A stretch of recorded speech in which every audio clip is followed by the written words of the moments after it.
किस विषय पर है और क्या कहेंगे सर? देखिए, मैं सबसे पहले तो ये कहना चाहूँगा कि मैंने जिस तरह कल प्रेस कॉन्फ्रेंस एड्रेस किया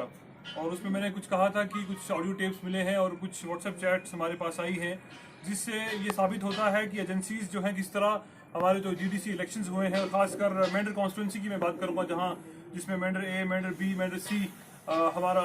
बालाकोट और गुसाई भी शामिल है उसमें, किस तरह एजेंसीज जो है नेशनल कॉन्फ्रेंस को हराने के लिए जिन्होंने साजिश रची और किस तरीके से उन्होंने यहाँ पिछले 2 महीने में काम किया। यहाँ पे पिछले एक महीने के अंदर जो यहाँ पे जो चीज़ें सामने आई वो ये है कि हमें सूचना मिली थी कि कुछ आरएसएस के कुछ लोग और कुछ पुलिस के आला ऑफिसर्स जो हैं यहाँ पे मेंढर कॉन्स्टिट्यूंसी के अंदर आए और उन्होंने किस तरीके से यहाँ पे मीटिंग जो है ऑर्गेनाइज की रात के समय में। और क्योंकि हमारे पास कुछ पुख्ता सबूत नहीं थे उस वक्त, हम पब्लिकली उनको सामने नहीं ला पाए, मगर आज मैं आपको ये दिखाना चाहूँगा कि व्हाट्सएप चैट्स जो हमारे पास इस वक्त जो अवेलेबल है हमारे पास, किस तरीके से जो है एक आईपीएस ऑफिसर जो एसएसपी रैंक पे हैं इस वक्त सीआईडी में, और वो किस तरीके से जो है अब हमारे लोगों के साथ यहाँ बातचीत कर रहे हैं और किस तरीके से वो ये कह रहे हैं कि आप नेशनल कॉन्फ्रेंस के खिलाफ जो है अपना वोट डालें, और किस तरीके से एक इंडिपेंडेंट कैंडिडेट को यहाँ पे सपोर्ट कर रहे हैं। यहाँ पे मैं ये समझता हूँ कि मेरा ये फर्ज बनता है कि मैं मीडिया के माध्यम से आप सब हजरात को ये बताना चाहूँगा कि किस तरीके की बातें यहाँ पे की गई, पैसे का लेन देन किस तरीके से उन्होंने ये बातें लोगों के सामने रखी। कि मैं यहाँ पे आपको कुछ चैट्स पढ़ के सुनाना चाहूँगा जो मैं आप लोगों तक पहुँचाना चाहूँगा। वो ये है कि सबसे पहली जो चैट जिस शख्स ने मैसेज किया वो डिलीट कर लिया, वहाँ से आईपीएस ऑफिसर साहब जो है रिप्लाई करते हैं और वो लिखते हैं नो इश्यूज बी अश्योर्ड। उसके बाद यहाँ पे आईपीएस ऑफिसर साहब जो हैं एक मैसेज करते हैं, वो ये लिखते हैं उसमें, do you have any relatives votes in Mendhar B constituency. यहाँ पे सामने लिखा हुआ है कि do you have any relatives votes in Mendhar B constituency. वहाँ से उनका रिप्लाई आता है, yes sir, I can contribute to some extent if you want me to talk. वहाँ से आईपीएस ऑफिसर साहब जो है वो कैंडिडेट का नाम जो है सामने रखते हैं कि आपने किस कैंडिडेट को सपोर्ट करना है, वो आपके सामने है। मैं नाम रिलीव नहीं करना चाहूँगा, एक इंडिपेंडेंट कैंडिडेट का नाम है जो उन्होंने यहाँ पे अपने चैट में सामने रखा। उसके बाद यहाँ पे पैसे का लेन देन सामने दिखाई दे रहा है, किस तरीके से यहाँ डिप्लॉयमेंट हुई है। जो इलेक्शन के दौरान यहाँ पे पुलिस की डिप्लॉयमेंट हुई और उसमें भी सारा प्लान जो है इस पर डिस्कस किया गया उस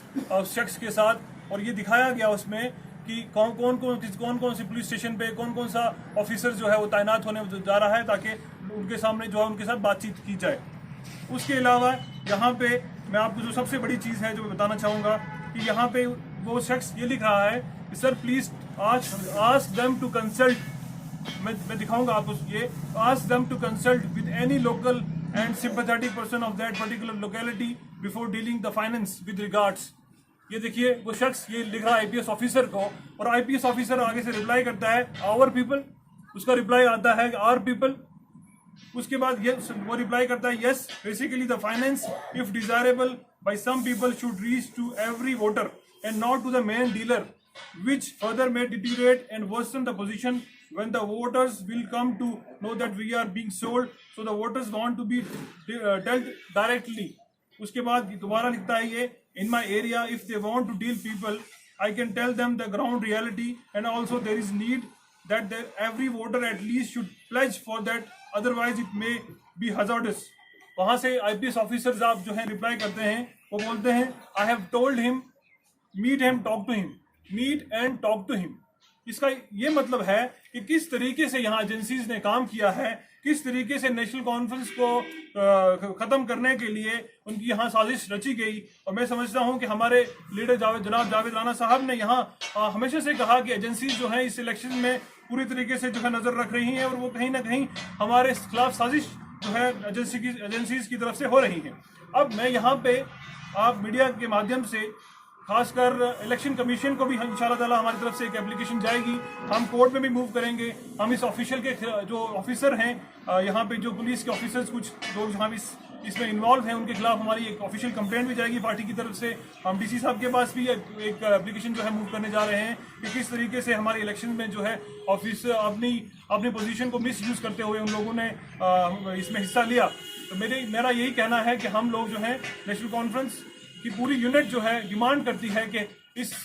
मेंडर ए, मेंडर बी और मेंडर सी में री इलेक्शन करवाया जाए। और क्योंकि ये इलेक्शन जो है इसमें बोगस वोटिंग हुई है, इसमें प्लान, इसमें मेंडर ए, मेंडर बी और मेंडर सी तीनों में, और